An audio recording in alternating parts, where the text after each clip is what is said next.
Hello दोस्तों, welcome to my YouTube channel GK and GS वाला पे। तो कैसे हैं आप लोग? आई होप आप लोग अच्छे होंगे। फिर आज एक अनदर इम्पॉर्टेंट वीडियो लेकर आया हूँ। क्लास 6 का साइंस चैप्टर नंबर 2 भोजन के घटक। ठीक है, तो देर ना करते हुए चलो वीडियो को स्टार्ट करते हैं और चीज़ों को समझने की कोशिश करते हैं वन बाय वन। तो जैसा कि पिछले वीडियो में हम लोगों ने भोजन के बारे में पढ़ा था और भोजन कहाँ से मिलते हैं, तो भोजन से हम क्या समझते हैं और भोजन का क्या तात्पर्य है। तो इंसान, जीव जंतु जो भी डेली लाइफ में अपना ऊर्जा प्राप्त करने के लिए जो चीज़ें खाते हैं उसी को क्या बोलते हैं? भोजन बोलते हैं। जैसे कि दाल, चावल, रोटी, अंडा, साग सब्जी, ये सारे क्या हैं? भोजन के प्रकार हैं। अब घटक, भोजन में बहुत सारे पोषक तत्व पाए जाते हैं, जैसे कार्बोहाइड्रेट, वसा, प्रोटीन, खनिज लवण, ये सारे क्या है? भोजन के घटक हैं। तो इस चैप्टर में हम लोग जो मेन चीज़ें हैं उसके बारे में डिस्कस करेंगे। तो चलो देखते हैं और स्टार्ट करते हैं। टॉपिक नंबर 1, विभिन्न प्रकार के खाद्य पदार्थों में क्या क्या होता है। जैसा कि हम लोगों को पता है कि जितने भी खाद्य पदार्थ होते हैं अलग अलग तरीके के, जिसमें हर तरीके में कुछ ना कुछ पाया जाता है। किसी में कार्बोहाइड्रेट होता है, तो किसी में वसा होता है, तो किसी में कुछ और पोषक तत्व पाए जाते हैं। ठीक है, तो उसी के बारे में हम लोग आज पढ़ाई करेंगे, चीज़ों को सीखेंगे। जैसा कि देखते हम जानते हैं कि प्रत्येक व्यंजन एक या एक से अधिक प्रकार की कच्ची सामग्री से बना होता है। जो एक व्यंजन होता है, भोजन होता है, एक या एक से अधिक प्रकार की कच्ची सामग्रियों से बने होते हैं। तो यही कच्ची सामग्री को क्या बोलते हैं? संगठक बोलते हैं। भोजन का संगठक बोलते हैं, जो हमें पादपों या जंतुओं से मिलते हैं। और ये जो कच्ची सामग्री होते हैं, ये दो तरीके से प्राप्त कर सकते हैं, या तो पादपों के उत्पादक से, या पादपों से, या जंतुओं से मिलते हैं। इस कच्ची सामग्री के संगठक क्या है? इस कच्ची सामग्री में हमारे शरीर के लिए कुछ आवश्यक घटक होते हैं। यानी जो ये कच्ची सामग्री होती है जिसे हम भोजन बनाने में, यानी भोजन पकाने के लिए इस्तेमाल करते हैं, तो जो कच्ची सामग्री होती है उसमें कुछ ना कुछ पोषक तत्व होते हैं। इन घटकों को हम पोषक कहते हैं। वही घटक को हम क्या कहते हैं? पोषक कहते हैं। हमारे भोजन में मुख्य पोषक जो है कार्बोहाइड्रेट, प्रोटीन, वसा, विटामिन तथा खनिज लवण है। जो हमारे मुख्य पोषक हैं भोजन के, वो कौन कौन से हैं? कार्बोहाइड्रेट, प्रोटीन, वसा, विटामिन तथा खनिज लवण है। इसके अतिरिक्त हमारे भोजन में रुचांश का मतलब होता है कि वैसे उत्पाद जो पौधे से मिलता हो, यानी पौधे से प्राप्त होता हो, वैसे उत्पाद को, वैसे भोजन को क्या कहते हैं? रुचांश कहते हैं। तथा जल भी शामिल है, जिनकी हमारे शरीर की आवश्यकता होती है। तो ये जो मुख्य पोषक तत्व है कार्बोहाइड्रेट, प्रोटीन, वसा, विटामिन और खनिज लवण, इसके साथ साथ रुचांश तथा जल भी हमारे शरीर की आवश्यकता है। ठीक है, ये सारी ज़रूरत पोषक तत्व हैं जो हमारे शरीर को स्वस्थ रखने के काम करते हैं। ठीक है, अब बात कर लेते हैं कुछ टेस्ट का। ठीक है, कुछ टेस्ट के बारे में देखते हैं हम लोग। प्रोटीन के लिए परीक्षण, यानी प्रोटीन के लिए परीक्षण कैसे हम पता लगा सकते हैं कि किसी खाद्य पदार्थ में प्रोटीन की मात्रा है कि नहीं। तो उसके लिए एक सिंपल सा क्या करेंगे? टेस्ट करेंगे, जिसको हम प्रोटीन परीक्षण के नाम से जानते हैं। तो इसमें क्या करते हैं? इस टेस्ट में किसी खाद्य पदार्थ की थोड़ी मात्रा लीजिए, यानी जिस खाद्य पदार्थ की हम टेस्ट करना चाह रहे हैं कि उसमें प्रोटीन की मात्रा है कि नहीं, उस थोड़ा सा मात्रा लीजिए। जिस खाद्य पदार्थ का परीक्षण करना है, यदि वह ठोस है तो पहले उसका पेस्ट अथवा चूर्ण बनाने की आवश्यकता होती है। अगर हम जिस खाद्य पदार्थ का परीक्षण करना चाह रहे हैं, अगर वह ठोस है तो उसको क्या करना है? सबसे पहले पेस्ट या तो चूर्ण बनाने की आवश्यकता है, यानी चूर्ण बना लेंगे। उसके बाद खाद्य पदार्थ की थोड़ी मात्रा को पीसकर या मसलकर उसके चूर्ण को एक साफ परखनली में डाल देंगे। और जो पेस्ट बनाएंगे हम खाद्य पदार्थ को, उसको एक साफ़ सुथरे परखनली में डाल देंगे और 10 बूंद जल डालकर उसे अच्छी तरह हिलाएंगे। और उसमें 10 बूंद क्या करेंगे? पानी डाल करके उसको अच्छे तरीके से हिलाएंगे। अब ड्रॉपर की सहायता से परखनली में 2 बूंद कॉपर सल्फेट, यानी 2 बूंद जो है कॉपर सल्फेट यानी CuSO4 का जो सॉल्यूशन होता है, उसको क्या करेंगे? ड्रॉपर की मदद से खींच लेंगे और उस परखनली में 2 बूंद कॉपर सल्फेट का विलयन तथा 10 बूंद कास्टिक सोडा का विलयन डाल देंगे। यानी जो परखनली है उसमें 2 बूंद कॉपर सल्फेट का विलयन और कास्टिक सोडा का जो विलयन है उसमें डाल देंगे और अच्छी तरह से हिलाकर कुछ मिनट के लिए परखनली को रख देंगे। और उस परखनली को जो है हिलाने के बाद अच्छी तरीके से क्या करेंगे, रख देंगे। और अगर वो परखनली में रखा हुआ भोजन बैंगनी रंग का हो गया तो इसका मतलब ये बताता है कि प्रोटीन की उपस्थिति उस खाद्य पदार्थ में है।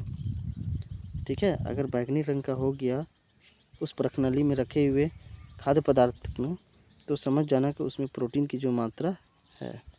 ठीक है, तो ये था प्रोटीन के लिए प्रशिक्षण का तरीका कि कैसे हम पता कर सकते हैं कि किसी भी भोजन में प्रोटीन की मात्रा है कि नहीं। ठीक है,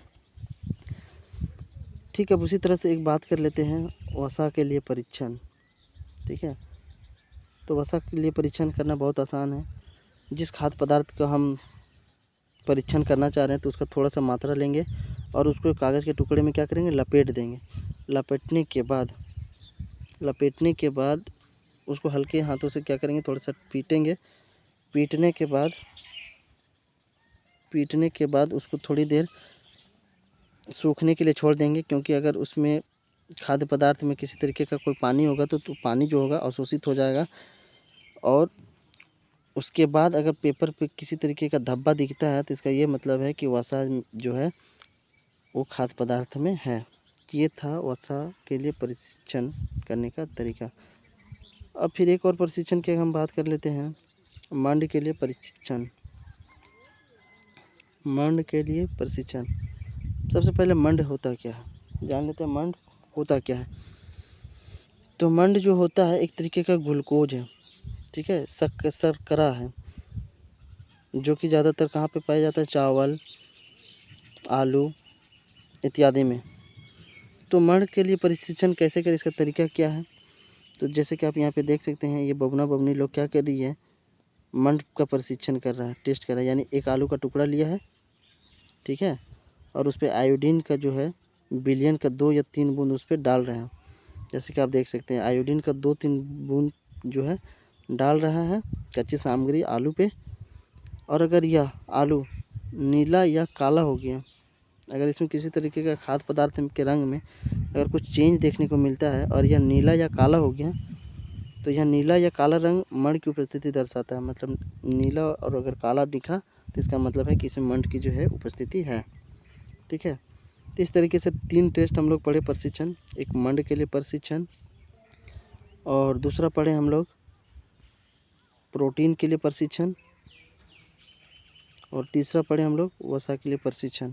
ठीक है, तो चलिए इस आगे बढ़ते हैं और देखते हैं इस चार्ट में खाद्य पदार्थों में उपस्थित पोषक तत्व। कच्चा आलू में मंड उपस्थित होता है, हाँ बिल्कुल। कार्बोहाइड्रेट उपस्थित होता है, ग्लूकोज की मात्रा। दूध में क्या होता है, प्रोटीन, बिल्कुल हाँ। मूंगफली में क्या होता है, वसा होता है। ठीक है, अब आगे आइए बात कर लेते हैं। देखिए यहाँ पे भी बबूना क्या कर रहा है, ये प्रोटीन के लिए प्रशिक्षण कर रहा है। प्रखनली पे क्या कर रहा है, खाद्य पदार्थ को डाल रहा है। ठीक है, आइए बात कर लेते हैं इम्पोर्टेंट चीज़ों का।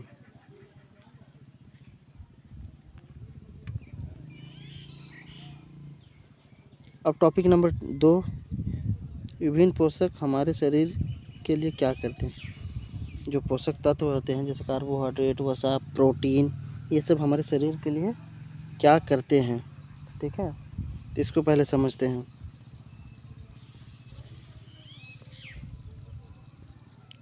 कार्बोहाइड्रेट मुख्य रूप से हमारे शरीर को ऊर्जा प्रदान करता है। कार्बोहाइड्रेट मुख्य रूप से हमारे शरीर को क्या करता है, ऊर्जा प्रदान करता है। वसा से भी ऊर्जा मिलती है, कार्बोहाइड्रेट से भी ऊर्जा मिलती है और वसा से भी ऊर्जा मिलती है। लेकिन रियल में वास्तविकता यह है कि कार्बोहाइड्रेट की तुलना में वसा की समान मात्रा में हमें अधिक ऊर्जा प्राप्त होती है। यानी वसा से जो होती है अधिक ऊर्जा प्राप्त होती है। वसा और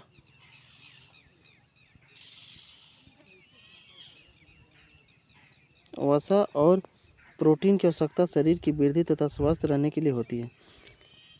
वसा और प्रोटीन की जो आवश्यकता होती है शरीर की वृद्धि तथा स्वस्थ रहने के लिए होती है।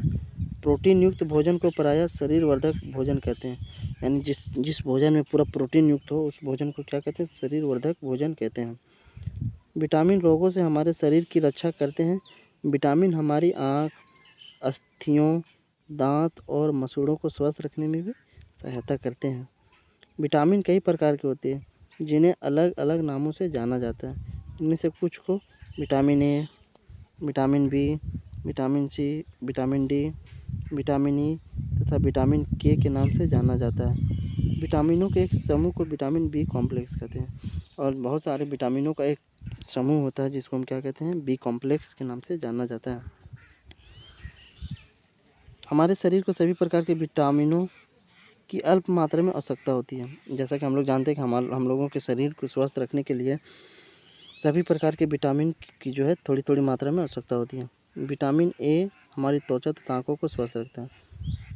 सबसे इम्पोर्टेंट है कि विटामिन ए जो होता है हमारे आँखों के लिए और त्वचा के लिए बहुत ही महत्वपूर्ण है, क्योंकि ये हमारे आँख और त्वचा को स्वस्थ रखता है। विटामिन सी बहुत से रोगों से लड़ने में हमारी मदद करता है और विटामिन डी हमारी अस्थियों और दांतों के लिए कैल्शियम का उपयोग करने में हमारे शरीर की सहायता करता है। और जो विटामिन डी है अस्थियों और दांतों के लिए बहुत ही महत्वपूर्ण है। ठीक है, तो यहाँ पे देख लेते हैं कुछ खाद्य पदार्थ के स्रोत हैं, जैसा कि आप स्क्रीन पे देख रहे होंगे। ठीक है, तो सबसे पहले बात कर लेते हैं कार्बोहाइड्रेट के कुछ स्रोत। कार्बोहाइड्रेट के कुछ स्रोत कौन कौन से ऐसे खाना है पदार्थ हैं जिससे हमें कार्बोहाइड्रेट की मात्रा ज़्यादा मिलती है। तो हो गया मक्का, आम, तरबूज, पपीता, गन्ना, आलू, शकरकंदी, गेहूँ, चावल और बाजरा।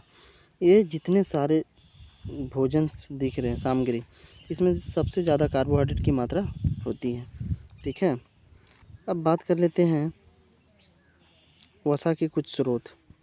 वसा के कुछ स्रोत की अगर हम बात करें तो वसा के दो स्रोत होते हैं, एक पादप स्रोत होते हैं और जंतु स्रोत होते हैं। जैसे कि आप देख सकते हैं वसा के जो स्रोत होते हैं वो दो होते हैं, पादप स्रोत और जंतु स्रोत। यानी वसा जो है पादप से, पेड़ पौधे से भी मिलता है, वनस्पतियों से और जंतु से भी मिलता है। तो आइए बात कर लेते हैं पादप स्रोत, वसा के पादप स्रोत। तो देख सकते हैं वसा के पादप स्रोत कौन कौन से हैं। जैसे तिल से वसा मिलती है, गिरी, मूंगफली भी अच्छा सोर्स है वसा का, नारियल के तेल में भी वसा पाया जाता है, सोयाबीन का तेल, सूरजमुखी का तेल, सरसों का तेल। तो ये सारे जो हो गए ना सोर्स जो हो गए वसा का, पादप सोर्स हो गए। ठीक है, अब दूसरा बात कर लेते हैं जंतु स्रोत। जैसे कि आप देख रहे होंगे जंतु स्रोत, वसा के कुछ स्रोत कौन कौन से हैं? पादप स्रोत हैं और जंतु स्रोत हैं। तो जैसा कि पादप स्रोत में हम डिस्कस किए कि कौन कौन से आते हैं, मूंगफली, तिल, सोयाबीन, नारियल का तेल इत्यादि। अब बात कर लेते हैं जंतु स्रोत का। जंतु स्रोत में आपका होता है जो चीज़ें हमें जीव जंतुओं से मिलता है उसी को जंतु स्रोत बोलते हैं। जैसे अंडे, मक्खन, दूध, घी, मांस, मछली, इन सब चीज़ों से भी क्या मिलता है हमें? हमारे शरीर के लिए वसा मिलता है। तो इसको हम क्या बोलेंगे? जंतु स्रोत बोलेंगे। कौन सा स्रोत? जंतु स्रोत बोलेंगे, क्योंकि ये सारे भोजन से हमें वसा मिलते हैं। ठीक है, अब चलिए आगे बात कर लेते हैं प्रोटीन के कुछ स्रोत। अब आ जाते हैं प्रोटीन के कुछ स्रोत, देख लेते हैं ना। प्रोटीन के कुछ स्रोत में, इसमें प्रोटीन भी दो स्रोत होते हैं, जैसे एक पादप स्रोत और जंतु स्रोत। तो पहले हम पादप स्रोत की अगर हम बात करें तो आप देख सकते हैं कौन कौन सा है। सोयाबीन, मटर, चना। ठीक है, ये सब क्या है? पादप स्रोत है प्रोटीन का। और अगर हम वही जंतु स्रोत की बात करें, जो जानवरों से, जीव जंतुओं से मिलने वाला स्रोत है जिससे हमें प्रोटीन मिलता है भोजन से, वो हो गया अंडे, दूध, पनीर, मछली और मांस। तो ये सारे क्या है? जंतु स्रोत हैं। ठीक है, और ये क्या था? पादप स्रोत है। तो प्रोटीन के जो स्रोत है वो भी दो है, पादप स्रोत से भी हमें मिलता है और जंतु स्रोत से भी मिलता है। अब विटामिन ए की बात कर लेते हैं, यानी विटामिन ए के कुछ स्रोत। हमें विटामिन किन किन चीज़ों से मिलता है।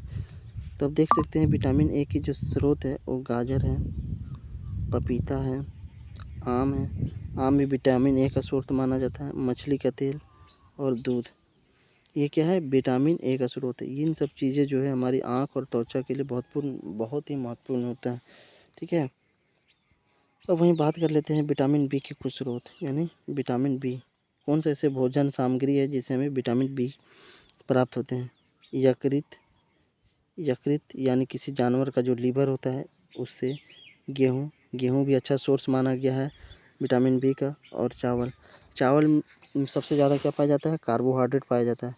लेकिन कार्बोहाइड्रेट के अलावा विटामिन बी भी चावल में पाया जाता है। ठीक है। अब बात कर लेते हैं विटामिन सी के स्रोत के, यानी कौन कौन से ऐसे खाद्य पदार्थ हैं जिससे हमें विटामिन सी मिलते हैं। जैसे विटामिन सी ज़्यादातर खट्टे वाली चीज़ों पे मिलती है। खट्टे वाले जो पदार्थ होते हैं जैसे आंवला, नींबू में भी विटामिन सी की मात्रा बहुत अधिक पाई जाती है। मिर्च, अमरूद, टमाटर और संतरा। ठीक है। संतरा में भी बहुत से सारे विटामिन सी के स्रोत होते हैं, यानी विटामिन सी की मात्रा जो होती है संतरे में भी बहुत होती है। तो अब देख सकते हैं ये सारी जो चीज़ें हैं ये सब जो है वो है विटामिन सी के स्रोत हैं। ठीक है। अगर ये सब चीज़ें हम खाएंगे तो हमें विटामिन सी मिलेगा। अब आइए आगे बात कर लेते हैं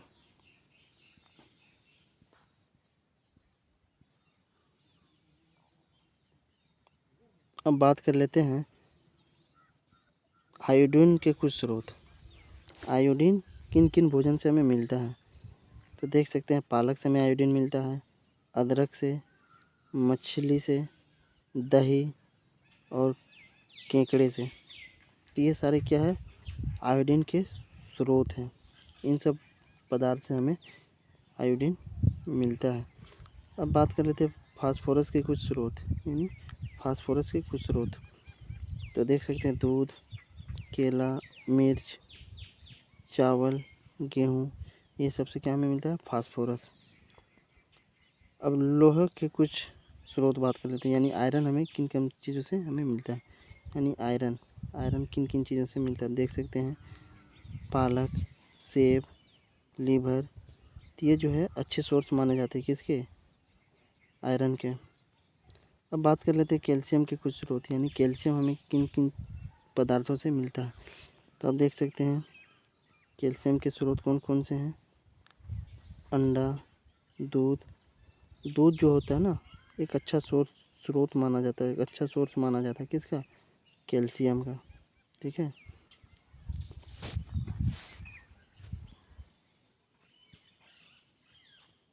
अब आगे आइए बात कर लेते हैं जो इम्पोर्टेंट चीज़ें हैं। अब बात कर लेते हैं संतुलित आहार किसे कहते हैं। ठीक है। संतुलित आहार से हम यह समझते हैं कि जो भी हमारे भोजन पदार्थ में उचित मात्रा में पोषक तत्व पाए जाते हैं उसी को संतुलित आहार कहते हैं। जैसे हम जो चीज़ खाते हैं डेली लाइफ में उसमें हर मात्रा में थोड़ी थोड़ी होनी चाहिए। जैसे कार्बोहाइड्रेट, वसा, प्रोटीन, खनिज, लवण, ये सारी चीज़ें क्या होनी चाहिए, थोड़ी थोड़ी मात्रा में होनी चाहिए। उसी को हम संतुलित आहार कहेंगे। इसको इंग्लिश में बोलते हैं बैलेंस डाइट। क्या बोलते हैं इसको, बैलेंस डाइट, है ना। तो बैलेंस डाइट वह डाइट होता है जिसमें उचित मात्रा में पोषक तत्व पाए जाते हैं। ठीक है। उसी को संतुलित आहार कहते हैं। जैसा कि आप देख सकते हैं सभी पोषक तत्व उचित मात्रा में होने चाहिए जिनकी हमारे शरीर की आवश्यकता है। कोई भी पोषक तत्व ना आवश्यकता से अधिक हो और ना ही कम। हमारे आहार में पर्याप्त मात्रा में रोचांश तथा जल भी होना चाहिए। इस प्रकार के आहार को संतुलित आहार कहते हैं। यानी इस प्रकार के आहार को हम क्या कहते हैं, संतुलित आहार कहते हैं।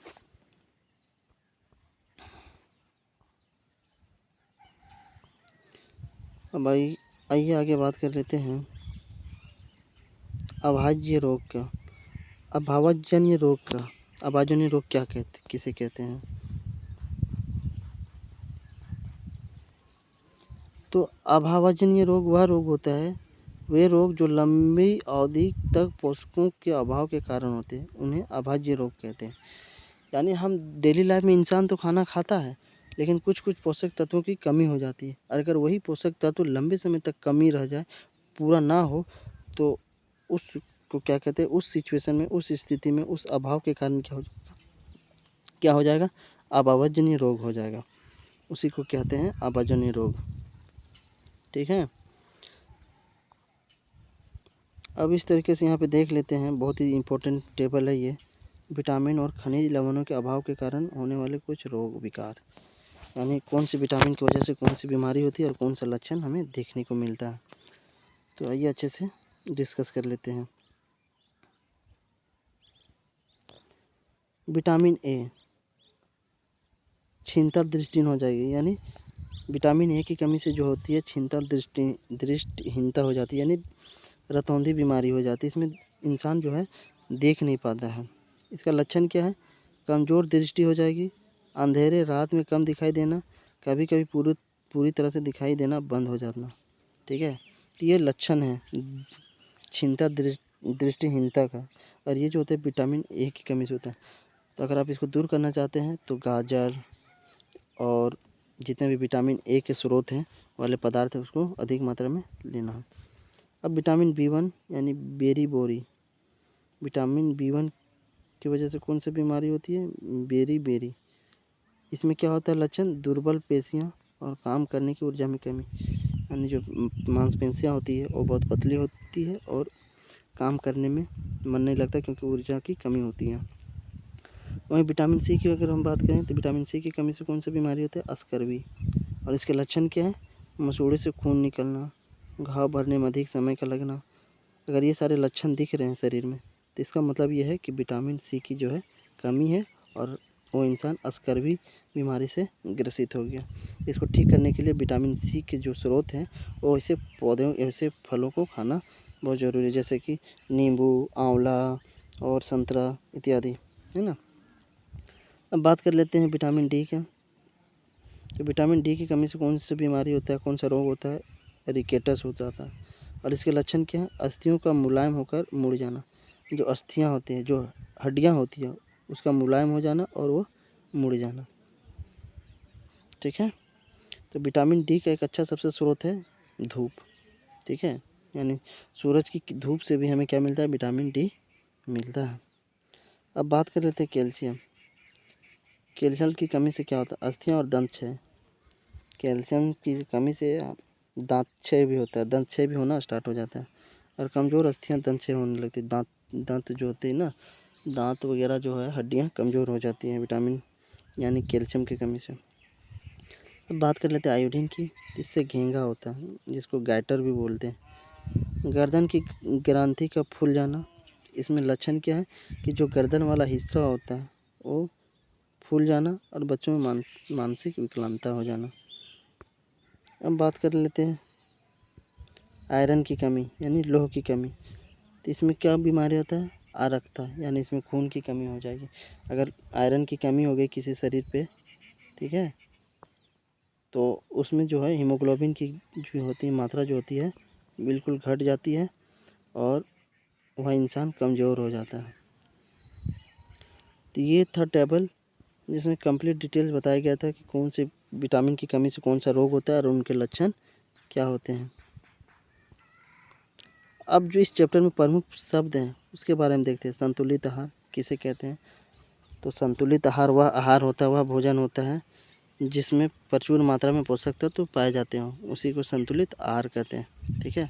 और संतुलित आहार जो है मनुष्य के शरीर के लिए बहुत इंपॉर्टेंट होता है, क्योंकि संतुलित आहार जो है हमारे शरीर को विभिन्न तरह की बीमारियों से बचाता है और प्रतिरोधकता क्षमता जो है बढ़ाती है। फिर आगे बेरी। तो बेरी के बारे में पढ़े हैं कि विटामिन B1 की कमी से होता है और इसमें क्या होता है, दुर्बल पेशियाँ और काम करने की ऊर्जा जो होती है कमी हो जाती है। कार्बोहाइड्रेट जो होता है ये सबसे बड़ा स्रोत माना जाता है ऊर्जा का।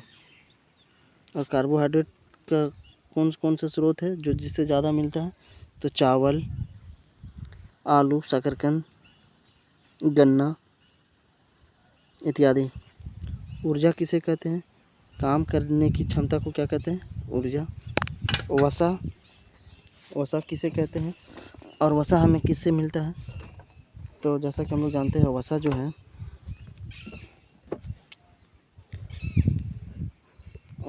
है हमें दो तरह के स्रोतों से मिलता है, पादप स्रोत भी है और जंतु स्रोत भी है। अब खनिज वह पदार्थ होता है जिसमें जल का मात्रा मिला हुआ होता है, उसे क्या कहते हैं? खनिज कहते हैं। पोषक किसे कहते हैं? पोषक वह घटक होता है जो भोजन में कच्ची सामग्री में होता है, जैसे कि कार्बोहाइड्रेट, वसा, प्रोटीन, खनिज लवण इत्यादि। प्रोटीन। रुक्षांश क्या है? रुक्षांश वह खाद्य पदार्थ है जो हमें पादपों से प्राप्त होता है, जैसे मूली, गाजर, जिसकी जड़ें जो होती है खाई जाती है, उसी को रुक्षांश बोलते हैं ना। अब अस्कर्वी क्या होता है? विटामिन सी की कमी से होने वाली बीमारी है। मंड क्या एक तरह का कार्बोहाइड्रेट है, यानी ग्लूकोज है। विटामिन, जैसे कि इस चैप्टर में हम लोग पढ़े हैं। अब इम्पोर्टेंट कुछ पॉइंट्स बात कर लेते हैं। हमारे भोजन के मुख्य पोषक तत्वों के नाम कार्बोहाइड्रेट, प्रोटीन, वसा, विटामिन तथा खनिज लवण है। इनके अतिरिक्त भोजन में आहारी रेशे तथा जल भी होता है। हमारे भोजन के जो मुख्य पोषक तत्व होते हैं कौन कौन है? कार्बोहाइड्रेट, प्रोटीन, वसा, विटामिन, खनिज लवण, यही सब है ना। दूसरा पॉइंट क्या है? कार्बोहाइड्रेट तथा वसा हमारे शरीर के मुख्य रूप से ऊर्जा प्रदान करते हैं, और कार्बोहाइड्रेट और वसा जो है हमारे शरीर का क्या करते हैं? मुख्य रूप से ऊर्जा प्रदान करते हैं। प्रोटीन तथा खनिज लवण की आवश्यकता हमारे शरीर की वृद्धि तथा अनुक्षरण के लिए होता है। प्रोटीन और खनिज लवण जो होते हैं आवश्यकता क्यों होती है? हमारे शरीर की वृद्धि यानी विकास के लिए, शरीर के विकास के लिए तथा अनुक्षरण के लिए होती है। विटामिन हमारे शरीर को रोगों से रक्षा करने में सहायता करती है, और विटामिन जो होती है हमारे शरीर को रोगों से क्या करती है? रक्षा करने में सहायता करती है। अब बात कर लेते हैं संतुलित आहार। संतुलित आहार में हमारे शरीर के लिए आवश्यक सभी पोषक तत्वों तथा पर्याप्त रुक्षांश और जल उचित मात्रा में उपस्थित रहते हैं। हम आहार में लंबी अवधि तक एक अथवा अधिक पोषक तत्व को न्यूनतम से विशिष्ट रोग अथवा विकार उत्पन्न हो सकते हैं। अब आइए बात कर लेते हैं अभ्यास का प्रश्न उत्तर। हमारे भोजन के मुख्य पोषक तत्वों के नाम लिखिए, कौन कौन से? कार्बोहाइड्रेट, वसा, प्रोटीन, खनिज लवण, रुक्षांश इत्यादि, यही जो है हमारे मुख्य पोषक तत्व हैं। निम्नलिखित के नाम लिखिए, पोषक जो मुख्य रूप से हमारे शरीर को ऊर्जा देते हैं। कार्बोहाइड्रेट क्या होगा? कार्बोहाइड्रेट। पोषक जो हमारे शरीर की वृद्धि और अनुक्षरण के लिए आवश्यक है, तो प्रोटीन। ठीक है। वह विटामिन जो हमारी अच्छी दृष्टि के लिए आवश्यक है, विटामिन ए। वह खनिज जो अस्थियों के लिए आवश्यक है, अस्थियों के लिए जो है तो क्या है? Vitamin D. ठीक है। अब क्वेश्चन नंबर 3 की अगर हम बात कर लें, दो ऐसे खाद्य पदार्थों के नाम लिखिए जिनमें निम्न पोषक प्रचुर मात्रा में उपलब्ध हो। वसा, तो वसा किस में पाया जाता है? वसा वाला स्रोत कौन कौन सा है? तो वसा का दो स्रोत होते हैं, पादप स्रोत भी होते हैं और जंतु स्रोत भी है। तो पादप वसा में हो गया तिल, सोयाबीन, ठीक है, मंड में आ गया आपका हो जाएगा चावल, आलू। आहारी रेशे में जैसे गाजर, मूली। प्रोटीन किस में आता है? प्रोटीन की प्रचुरता किस में पाई जाती है? दूध, दही में। ठीक है। अब बात कर लेते हैं क्वेश्चन नंबर 4 की। केवल चावल खाने से हम अपने शरीर की पोषण आवश्यकताओं को पूरा कर सकते हैं? जी बिल्कुल भी नहीं, ये कथन बिल्कुल गलत है। सिर्फ और सिर्फ चावल से हमारे जो पोषक तत्व होते हैं हमारे शरीर को पूरा नहीं किया जा सकता। संतुलित आहार खाकर आबादी रोगों की रोकथाम की जा सकती है? बिल्कुल की जा सकती है। संतुलित आहार जो होते हैं हमारे शरीर को रोगों से बचाती है। शरीर के लिए संतुलित आहार में नाना प्रकार के खाद्य पदार्थ होने चाहिए? जी बिल्कुल होनी चाहिए। शरीर को सभी पोषक तत्व उपलब्ध कराने के लिए केवल मांस पर्याप्त है? जी बिल्कुल नहीं, मांस से हमें सारा पोषक तत्व नहीं मिल सकते हैं। ठीक है। अब बात कर लेते हैं क्वेश्चन नंबर 5 की, रिक्त स्थानों की पूर्ति कीजिए। विटामिन डी के अभाव से कौन सा रोग होता है? तो विटामिन डी के अभाव से कौन सा रोग होता है? तो अस्थियां कमज़ोर हो जाती हैं और दंत क्षय होता है ना, तो दंत क्षय होना स्टार्ट हो जाता है। की कमी से बेरी बेरी नामक रोग होता है, यानी विटामिन सी की कमी से क्या होता है, बेरी नामक रोग होता है। सॉरी विटामिन बी वन की कमी से बेरी नामक रोग होता है। और विटामिन सी के अभाव से कौन सा होता है, स्कर्वी। ठीक है, हमारे भोजन में के अभाव में रतौंधी होते हैं, यानी विटामिन ए की कमी से। ठीक है, तो इस तरीके से चैप्टर ख़त्म हुआ। फिर मिलते हैं दूसरे वीडियो में, तब तक के लिए थैंक यू, जय हिंद।